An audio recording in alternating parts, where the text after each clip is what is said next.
Vamos lá, pessoal. Essa é a terceira parte aí dos comentários da medida provisória 936, que foi publicada ontem, né? Do Programa Emergencial de Manutenção de Emprego e Renda. Né? Esse é o título da medida provisória. Então, eu já fiz um comentário sobre a primeira e a segunda parte. Como eu falei, é uma medida muito longa, não dá para fazer tudo no vídeo só, né? Aí vai aí das dúvidas que cada um tem, tá bem? Hoje eu quero, essa parte eu quero falar para vocês daqueles que não têm direito, que não vão receber esse benefício, tá bom? Então, assim, não será devido, tá lá na seção 3, né? Aqueles que ocupam, né, cargos de emprego público, ou seja, funcionário público, seja autarquias, sociedade de economia mista, né, município, estado, Distrito Federal, União, tá bem? Seja em cargos de comissão ou livre nomeação, né? E exoneração titular de mandato eletivo. Em gozo de benefício de prestação continuada, ou seja, quem recebe o LOAS não consegue receber, não tem direito, tá? De seguro-desemprego de qualquer das modalidades. Então, quem está recebendo seguro-desemprego também não consegue receber o benefício, né, de manutenção de emprego e renda. Da Bolsa de Qualificação Profissional. Quem está recebendo a Bolsa de Qualificação Profissional, aquela prevista lá na Lei 7.998, né, de 90, também não entra, né? É aquela bolsa que está prevista lá nos moldes do artigo 476 da CLT, né, que é Bolsa de Qualificação Educacional, né? Não tem direito a esse benefício se estiver recebendo, tá bom? A seção 3 também fala da redução proporcional da jornada de salário, e isso é uma coisa importante aí para tirarem algumas dúvidas, tá bom? Então, fala tanto da redução proporcional da jornada de trabalho e salário, como tem a outra seção falando da suspensão do contrato, tá bom? São duas situações, né, extremamente diferentes. Então, assim, ó, antes eu gostaria de ressaltar, nesse título específico, que fala da redução proporcional da jornada de trabalho e salário, né? Lá o artigo 7º da Constituição Federal, inciso 6º, né, que prevê lá o princípio da irredutibilidade de salário, salvo por instrumento de acordo ou convenção coletiva de trabalho. Ou seja, pessoal, tem que ter o papel do sindicato, segundo a Constituição Federal. Vem a medida e a medida fala que não é bem assim, tá? Eu acredito que isso vai ser isso é um dos principais itens em discussão aí na Justiça posteriormente a essa medida. Diferente da redução de jornada, tá, pessoal? A redução de jornada não tem previsão na Constituição Federal, tá? Só que a medida, lembrando, a medida provisória, qualquer medida provisória está abaixo da Constituição Federal. Então, ela fala o seguinte, né? Lá no artigo 7º da medida, fala que durante o estado de calamidade pública, que se refere, né, ao programa, o empregador poderá acordar junto com o empregado, né, redução proporcional da jornada de trabalho e salário dos seus empregados por até 90 dias. Então, a redução de jornada, a redução de salário, juntamente com a redução de jornada, poderá ter prazo máximo de 90 dias, né? Preservação, seguindo alguns requisitos. Preservação do valor do salário hora, né?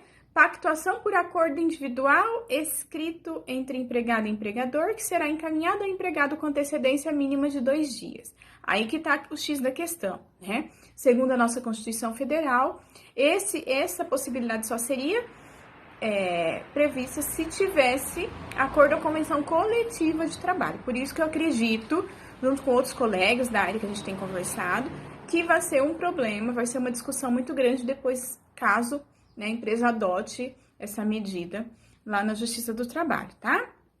A redução de jornada e salário, elas vão ter poderão ter os seguintes percentuais: 25%, 50% ou até 75%, pessoal, de redução, né? E aí sim o empregado vai lá ter que requerer o benefício.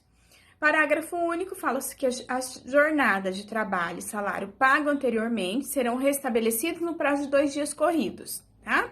Da cessação do estado de calamidade pública, ou seja, coronavírus, né? Da data estabelecida desse acordo individual, vamos supor que você fez um acordo com o seu empregador, você como empregado ou você como empregador fez acordo com o seu empregado, se você é empresa, né? Você tem que comunicar 2 dias antes. Se foi 90 dias o acordo, cessou os 90 dias, né? Restabelece a situação, tá? Lembrando que, inclusive, tem aí, mais pra frente eu vou comentar, que tem garantia de emprego, tá? Tem estabilidade de emprego pelo mesmo período. Então, se você cessou o contrato, né, fez esse acordo individual aí, com a redução da jornada, redução do salário por 90 dias, né? Depois tem algumas garantias aí mais pra frente, tá bom? Não consigo nem imaginar, gente, a quantidade de reclamação trabalhista que vai aparecer por conta dessa situação, tá? E aí tem a outra parte que fala da suspensão temporária do contrato, né? Lá no artigo 8º da medida provisória, fala que durante o estado de calamidade, que se refere ao artigo 1º, né? O empregador poderá acordar a suspensão temporária do contrato de trabalho de seus empregados por prazo máximo de 60 dias. A data é diferente, tá? O período é diferente. Que poderá ser fracionado, né, em 2 períodos de 30 prorrogáveis por mais 30, tá bom? Então, suspensão máximo 60 dias, né? Quem tem benefícios como plano de saúde, vale alimentação, vale refeição, enfim, né? Qualquer outro benefício, ele não vai ficar suspenso por esse período. A medida provisória traz bem expressa essa questão, né?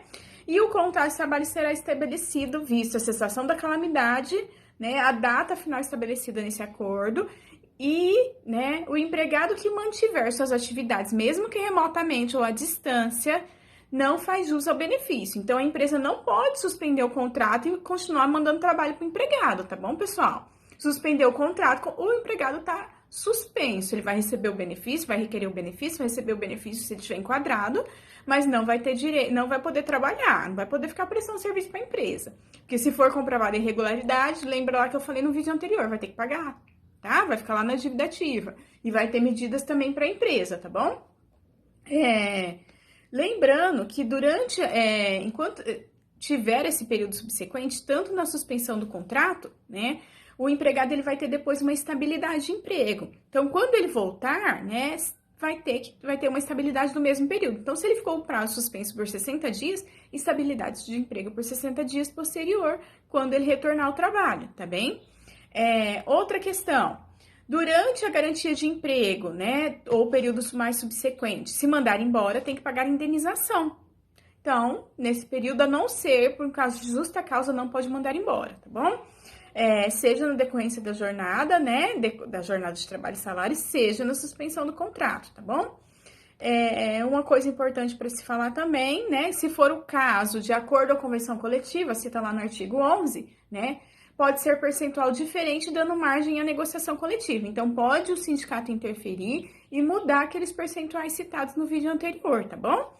As medidas serão implantadas por meio de acordo individual, fala no artigo 12, né, que é isso que eu falo que vai ter algumas discussões aí judicialmente, principalmente quando fala de redutibilidade de salário, né, ou também por acordo e convenção coletiva, né, gente. Nunca pensei como advogado trabalhista que ia ver isso na minha vida, né? Sindicatos aí tendo que intervir para poder reduzir salário e reduzir jornada. Mas é uma situação, como eu já disse em vídeos anteriores, atípicas que nós nunca vivemos, né? Então, muitas vezes, para poder preservar o emprego de uma maioria, vai ter que reduzir salário, né? Enfim, é muito, muito triste toda essa situação, né? Só gostaria de ressaltar que aqui, o texto da medida provisória, ele fala sobre o jovem aprendiz, se aplica ao aprendiz, mas não fala sobre estagiário. Então, você, estagiário, não está incluso nessa medida provisória, está fora dessa regra, tá bem? Fala também que serão implantados por meio de acordo individual, né, o acordo coletivo, para empregados com salário igual ou inferior a 3.135 e portadores de diploma de nível superior que percebam salário salário igual ou superior a 2 vezes o limite máximo dos benefícios da regra da Previdência Social, tá bem? É isso que eu gostaria de trazer para vocês. Mais algumas dúvidas aí da medida, daqui a pouco a gente vai comentar sobre a outra medida também que foi publicada ontem, que é o Corona Voucher, tá bem?